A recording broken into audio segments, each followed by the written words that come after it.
우리는 누구인가? 우리는 왜 여기에 있는가? 우리는 어디로 가고 있는가? 이 물음에 명쾌한 답을 내릴 수 있는 사람은 아마 없을 것이다. 하지만 한 가지 명확한 것이 있다. 우리는 육체라는 껍데기를 입고 있을 뿐, 그 내면의 본질은 아직 발견되지 않은 무언가라는 것이다. 마이클 뉴턴 박사의 책 영혼들의 여행에서는 영혼 진화의 5단계를 언급한다. 갓난아기 영혼, 아기 영혼, 젊은 영혼, 성숙한 영혼, 오래된 영혼으로 나뉜다. 이 책은 영의 세계에 관한 기록으로 지상에서의 삶이 끝난 후 영혼들에게 무슨 일들이 일어나고 있는가를 임사체험, 최면 등의 실제 사례로 담아냈다. 마이클은 인생은 경험을 통해 배우는 게임이라고 분명히 밝히고 있다. 그렇다면 다시 한번 묻고 싶다. 나는 진정으로 누구인가? 그 순간 지금껏 느껴보지 못한 깊은 울림이 온몸에 전해졌다. 나는 영혼이다.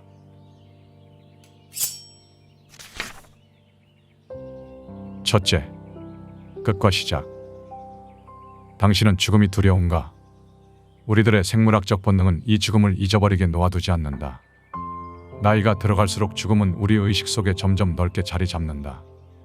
죽음은 끝이라는 두려움이 서서히 엄습해온다. 하지만 오래된 영혼은 죽음이 끝이 아님을 안다. 물론 그들도 죽음을 직면하게 된다면 두려울 것이다. 그것은 인간의 본능이기 때문이다. 하지만 죽음이 끝이 아니라 새로운 시작이라는 것을 깨닫는다면 오히려 우리는 죽음을 기쁘게 받아들여야 할지도 모른다.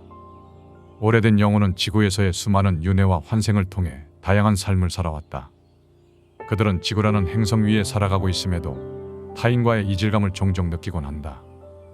물론 누군가는 이 말을 그저 허무맹랑한 소설 정도로 치부할지도 모른다.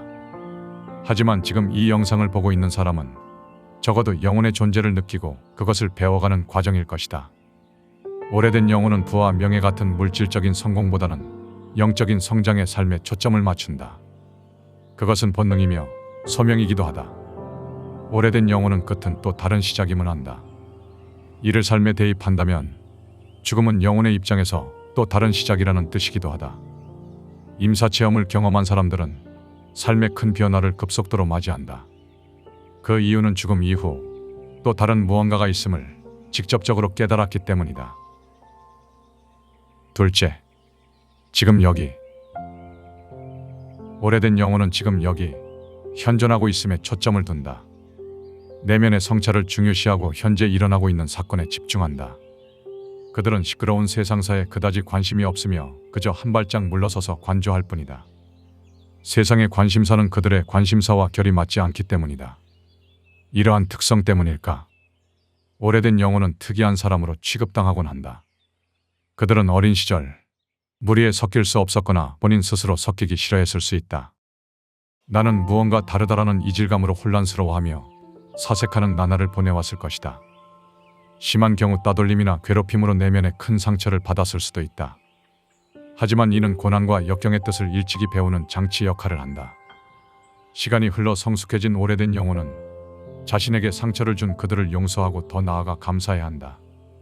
우리는 모두 하나임을 알고 그들을 용서하고 사랑하는 것이 결국 나 자신을 용서하고 사랑하는 것임을 깨닫기 시작한다. 이 단계에 들어선 오래된 영혼은 좀 더 넓은 관점에서 세상을 보기 시작한다. 나는 남들과 다르다는 생각으로 굳게 닫혀있던 그 문이 조금씩 열리기 시작하는 것이다.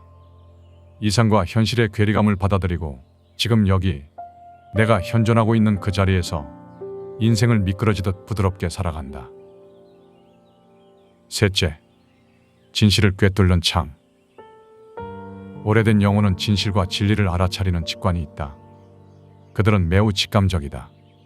젊은 영혼이 추구하는 물질적인 가치는 허상의 신기루를 쫓는 것이며 결국 영원하지 않음을 알고 있다. 그들은 변하지 않는 진리, 큰 줄기를 관통하는 진실을 탐구하는 데 더 많은 시간을 보낸다. 오랜 시간의 윤회로 축적된 직감과 경험은 잠재의식 속에 깊이 내재되어 있다. 어떤 현상을 알아차림과 동시에 그 이면에 내포된 진실을 꿰뚫는 것은 분명 그 순간의 느낌만으로 이해했다라는 말로 밖에 설명할 수 없을 것이다. 또한 그들은 자연스러움에서 편안함을 느낀다. 자연스럽다는 것은 순리에 맞고 당연하다는 뜻이다. 오래된 영혼은 인위적인 무언가의 불편함을 느끼고 번지르르한 것 포장지에 감춰진 진실을 꿰뚫는다. 넷째, 신들의 꿈.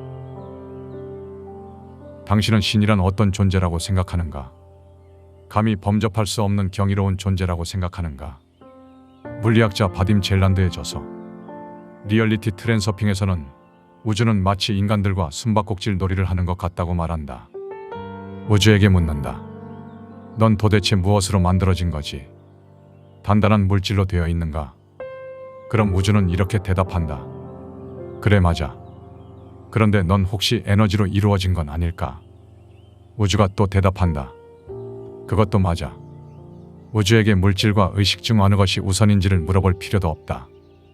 우주는 우리가 보고 싶어하는 모습의 단면만 보여줄 뿐이다. 우리는 살아가면서 현실과 꿈 두 가지 세계를 경험한다. 간혹 꿈속에서 이것이 꿈임을 인식할 수 있을 때 우리는 그 속에서 원하는 것을 그 즉시 창조해낼 수도 있다. 이 원리가 시간이라는 제약만 있을 뿐 현실에서도 동일하다면 어떨까?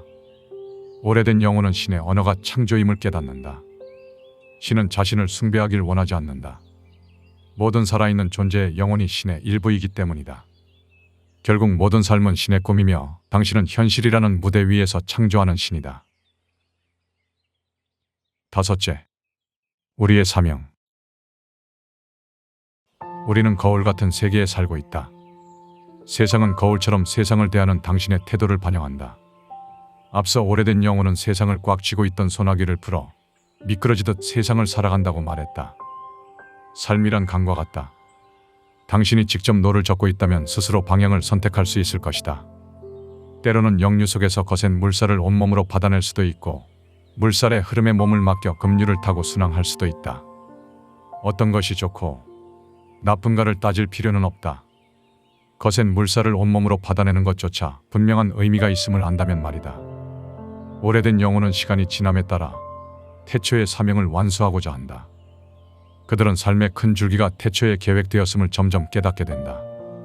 그리고 그에 대한 답변은 아마 이 세 가지 질문으로 결정될 것이다.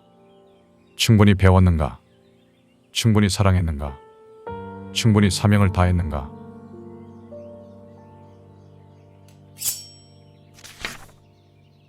영상의 내용은 영혼들의 여행, 트랜서핑의 비밀 일부 내용과 지식의 서재 개인 견해를 담았다.